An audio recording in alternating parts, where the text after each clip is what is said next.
E na terceira parte do nosso programa, mais uma mulher que faz a diferença pelo ambiente. Conhecemos agora um projeto que não tem qualquer fio elétrico, inclui lâmpadas, que são garrafas de água, fornos solares e sistemas fotovoltaicos que iluminam centros de saúde e escolas. A minha convidada Inês Rodrigues, com um projeto chamado Tabanca Solar. Muito obrigada por ter vindo também aqui ao Minutos que Brilham, ao Porto Canal. Queria que nos falasse desta iniciativa, começando com uma deixa, uma solução simples que acabou por iluminar a África, mais precisamente a Guiné-Bissau. E sei que tudo começou com relatos dos seus alunos de países africanos de língua oficial portuguesa. Exatamente, tudo começa aí. Eu sou professora, é a minha profissão já há 18 anos. E nesse ano estava numa escola onde estive há alguns anos e nós tínhamos alunos de SPALOP. A escola recebia alunos que vinham fazer o seu 12º ano e depois regressavam para os seus países de origem. E foi através deles que, através dos relatos que eles nos iam dando na primeira pessoa, os testemunhos na primeira pessoa são sempre diferentes daqueles que nós vemos na televisão ou das imagens que vemos agora no YouTube. E eles de facto iam-nos comunicando todas aquelas dificuldades pelas quais passavam e que nós, aqui na Europa, num país desenvolvido, nem sequer fazíamos ideia.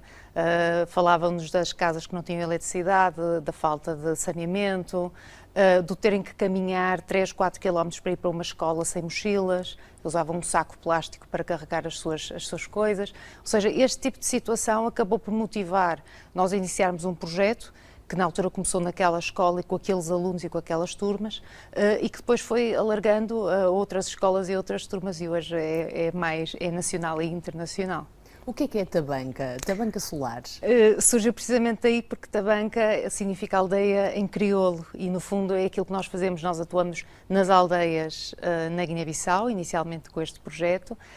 Preferimos sempre ir para as zonas mais remotas, nunca ficamos nas cidades em si, porque entendemos que essas aldeias são aquelas que precisam mais da nossa ajuda e é onde, de facto, nós conseguimos fazer a diferença. Com tão pouco, com projetos como estes e com soluções tão simples, nós de facto conseguimos mudar a vida de alguém. Como é que alguém se lembra de fazer uma lâmpada de uma garrafa? De quem é que parte esta ideia ou estas ideias? Esta ideia em concreto, ou seja, a lâmpada solar em concreto, não é uma ideia nova, é uma ideia que já existe um pouco por todo o mundo.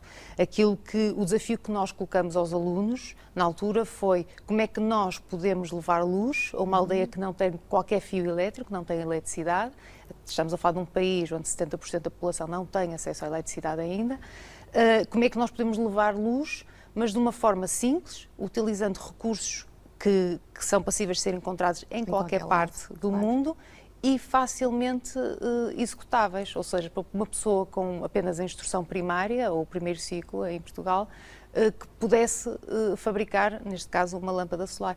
E então, a partir das pesquisas que eles fizeram, desenvolveram esta lâmpada solar que foi adaptada às condições locais, ou seja, tivemos que estudar o tipo de casas, o tipo de telhado, a incidência solar.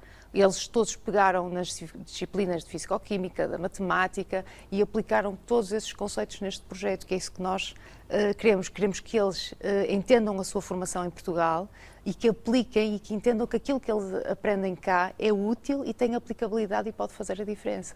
E este projeto tem essa particularidade também, é que estas ideias foram desenvolvidas cá e só depois é que foram levadas, digamos assim, para a Guiné. Exatamente. As duas primeiras soluções foi o forno solar e o sistema fotovoltaico. Porquê? O forno solar porque foi para dar solução, no fundo, ao facto das queimaduras serem um dos maiores flagelos nas crianças na Guiné-Bissau. Porque as mães confeccionam as suas refeições a céu aberto, em lareiras a céu aberto, e as crianças muitas vezes pegavam nos alimentos e pegavam no fogo e chegavam-se ao fogo e sofriam queimaduras. Como uma vez que não há qualquer tipo de possibilidade de curar uma queimadura tal como nós temos aqui, não existe um betadine, não existe uma água oxigenada, uma compressa, as queimaduras acabavam por infeccionar muitas vezes e ficavam marcas para toda a vida. Ou seja, nós quisemos dar solução a essa questão com a construção de um forno solar que permite utilizar o sol, a energia que existe em abundância na Guiné-Bissau, e permite de forma mais segura as mães poderem confeccionar as suas refeições. O forno solar atualmente é utilizado também para esterilização de material em centros de saúde. E o fotovoltaico, que foi um problema que nos colocaram nos centros materno-infantis, que são casas simples, com habitações com 20 metros quadrados, mas que tinham partos extremamente difíceis à noite e que muitas vezes os partos não aconteciam da melhor forma, não tinham resultados da melhor forma, precisamente porque não conseguiam ver. Então, um sistema fotovoltaico simplificado, foi isso que os alunos desenvolveram, foi o ideal para se poder iluminar uma habitação e se poder levar uma lâmpada também autónoma que pudesse acudir aos domicílios. Foram estes dois as nossas primeiras soluções. E depois vieram as outras. A lâmpada solar, precisamente, e que é aquela que tem mais visibilidade, porque entra na casa de toda a gente. Claro, é isso. Eu vi as imagens e... Toda a gente, a partir do momento em que colocamos a primeira, e não foi fácil colocar a primeira, porque estamos a falar de uma cultura guineense que tem ainda determinados costumes enraizados. Passamos por feiticeiros, chamaram-nos feiticeiros, porque acharam que aquilo era feitiçaria. Mas depois de verem de facto que havia luz numa casa e a dona da primeira casa nos dizer: eu finalmente posso fechar a porta da minha casa e os animais não entram, porque posso finalmente fechar a porta. Faz toda a diferença, que são coisas que nós nem sequer equacionamos, nem pensamos na Europa, não é? Exatamente. São realidades muito diferentes. Exatamente. Foi em 2016 que recebeu este prémio.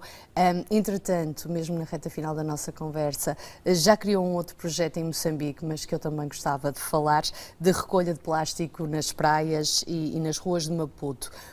Foi um projeto que acabou, agora mais recentemente, por já ter bastante adesão. Segundo percebi, vocês já não têm que fazer a recolha do plástico, porque já está instituído o trazerem o plástico até vós, tanto as crianças como penso que... Precisamente. Nós tendemos sempre a trabalhar com as escolas onde quer que vamos, quer na Guiné e agora em Moçambique. Porquê?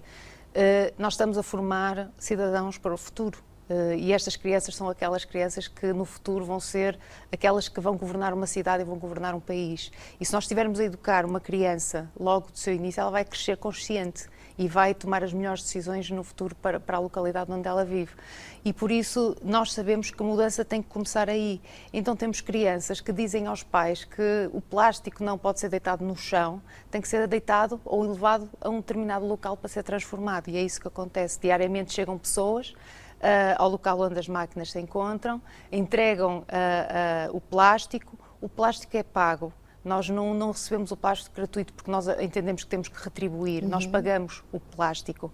E depois os objetos são as pessoas que neste momento, a equipa que neste momento está a manusear as máquinas, acaba por vender os objetos e acabamos por criar aqui um negócio, digamos assim, e emprego, que neste momento já dá emprego a algumas pessoas. E acabamos por tirar todo aquele plástico que iria parar ao mar, porque Maputo tem uma linha de praia muito grande e foi precisamente por aí que nós começamos.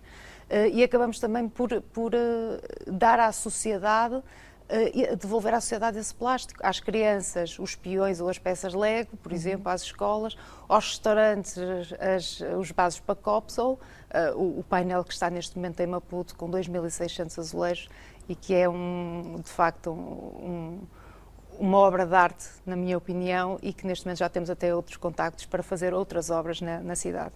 A educação faz mover o mundo, a expressão é sua. Foi um gosto, Inês Rodrigues, tê-la cá mais uma vez.